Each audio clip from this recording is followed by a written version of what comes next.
I sailed again May 9, before a strong southwest wind, which sent the Spray gallantly on as far as Port Stephens, where it fell calm and then came up ahead.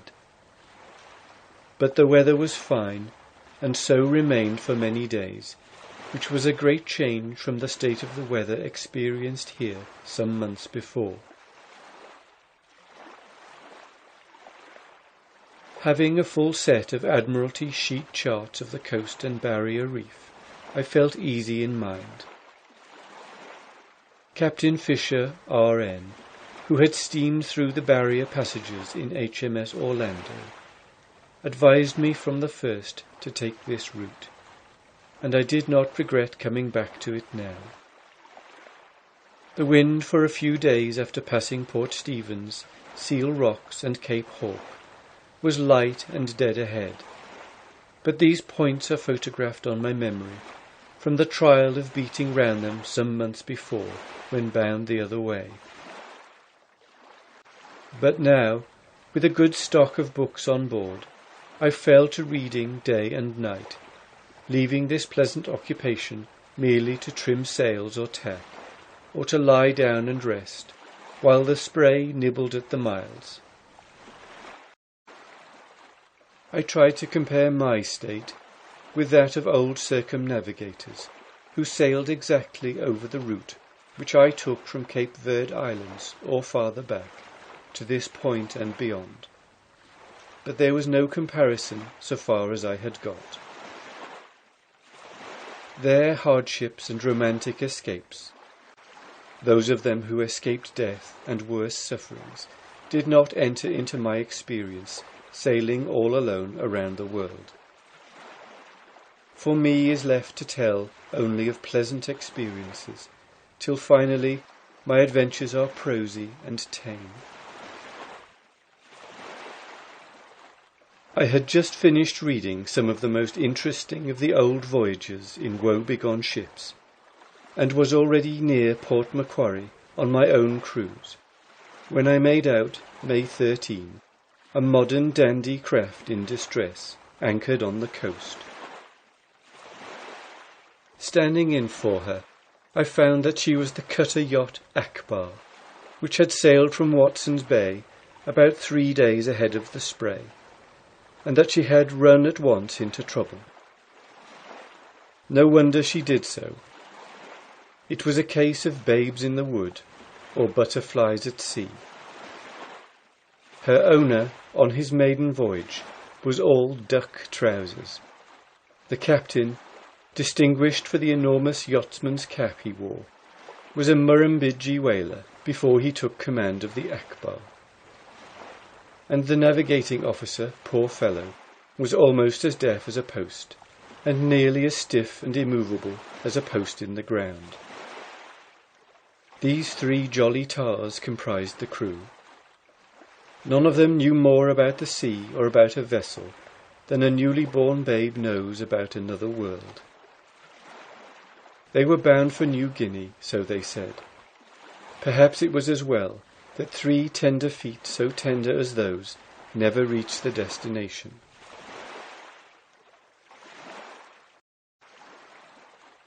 The owner, whom I had met before he sailed, wanted to race the poor old Spray to Thursday Island en route.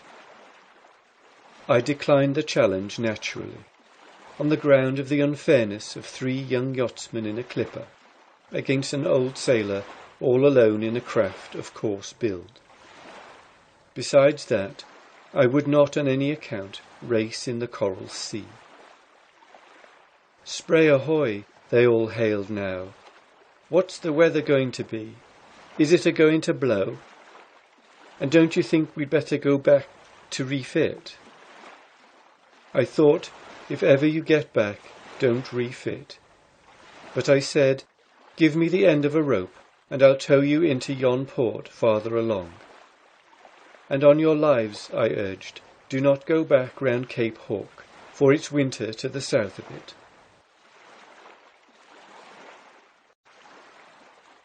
They purposed making for Newcastle under jury sails, for their mainsail had been blown to ribbons, Even the jigger had been blown away, and her rigging flew at loose ends. The Akbar, in a word, was a wreck. "Up anchor," I shouted.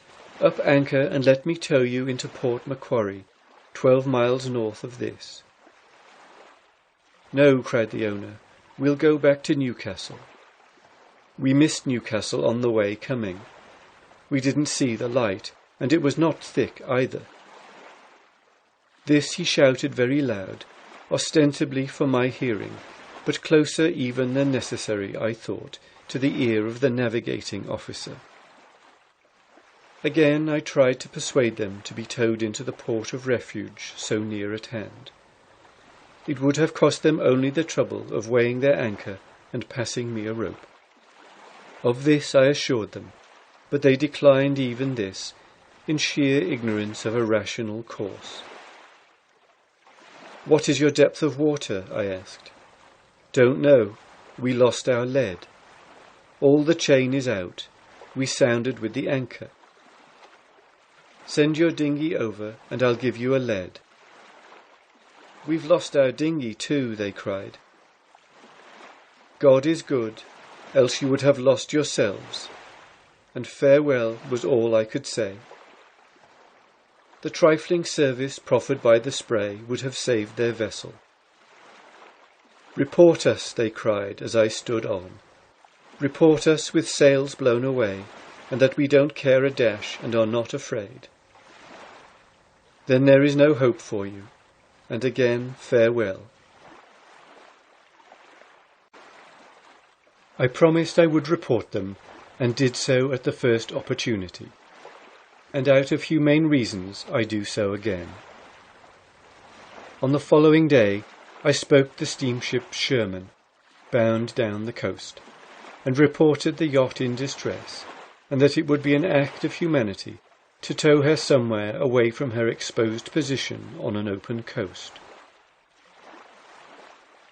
That she did not get a tow from the steamer was from no lack of funds to pay the bill, for the owner, lately heir to a few £100, had the money with him. The proposed voyage to New Guinea was to look that island over with a view to its purchase. It was about 18 days before I heard of the Akbar again, which was on the 31st of May when I reached Cooktown on the Endeavour River, where I found this news. May 31. The yacht Akbar from Sydney for New Guinea. 3 hands on board, lost at Crescent Head, the crew saved. So it took them several days to lose the yacht after all. After speaking the distressed Akbar and the Sherman, the voyage for many days was uneventful, save in the pleasant incident on May 16 of a chat by signal with the people on South Solitary Island, a dreary stone heap in the ocean just off the coast of New South Wales, in latitude 30 degrees 12 minutes south. "What vessel is that?" they asked, as the sloop came abreast of their island. For answer I tried them with the stars and stripes at the peak. Down came their signals at once, and up went the British ensign instead, which they dipped heartily. I understood from this that they made out my vessel and knew all about her, for they asked no more questions. They didn't even ask if the voyage would pay, but they threw out this friendly message, wishing you a pleasant voyage, which at that very moment I was having.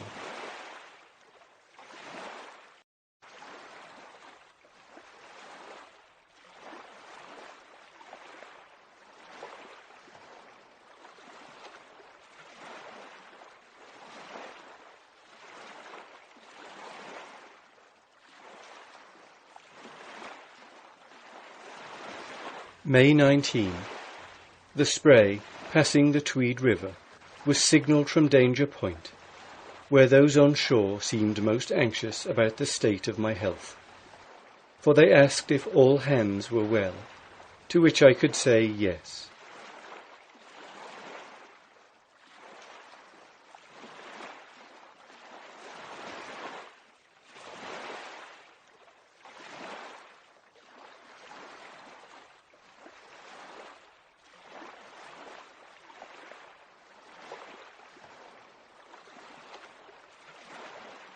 On the following day, the Spray rounded Great Sandy Cape, and, what is a notable event in every voyage, picked up the trade winds.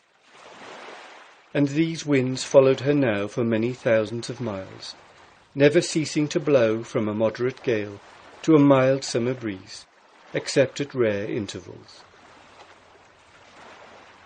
From the pitch of the Cape was a noble light seen 27 miles. Passing from this to Lady Elliot Light, which stands on an island as a sentinel at the gateway of the Barrier Reef, the Spray was at once in the fairway leading north. Poets have sung of beacon light and of pharos, but did ever poet behold a great light flash up before his path on a dark night in the midst of a coral sea? If so, he knew the meaning of his song.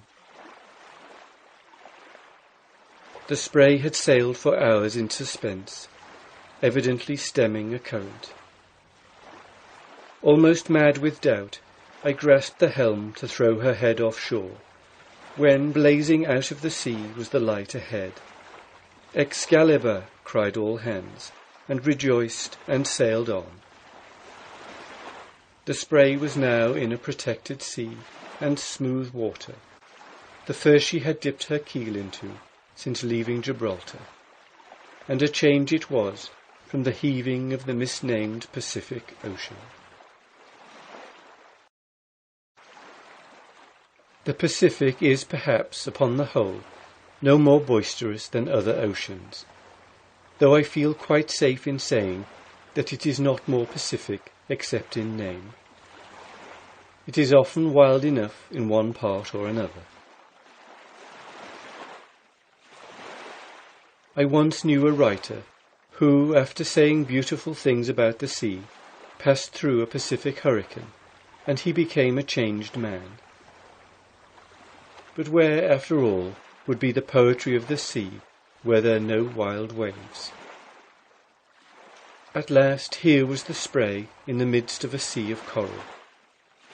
The sea itself might be called smooth indeed, but coral rocks are always rough, sharp, and dangerous. I trusted now to the mercies of the Maker of all reefs, keeping a good lookout at the same time for perils on every hand. Lo, the Barrier Reef and the waters of many colours, studded all about with enchanted islands.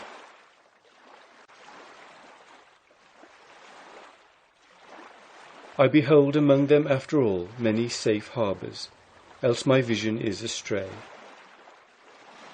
On the 24th of May, the sloop, having made 110 miles a day from Danger Point, now entered Whitsunday Pass, and that night sailed through among the islands. When the sun rose next morning, I looked back and regretted having gone by while it was dark, for the scenery far astern was varied and charming.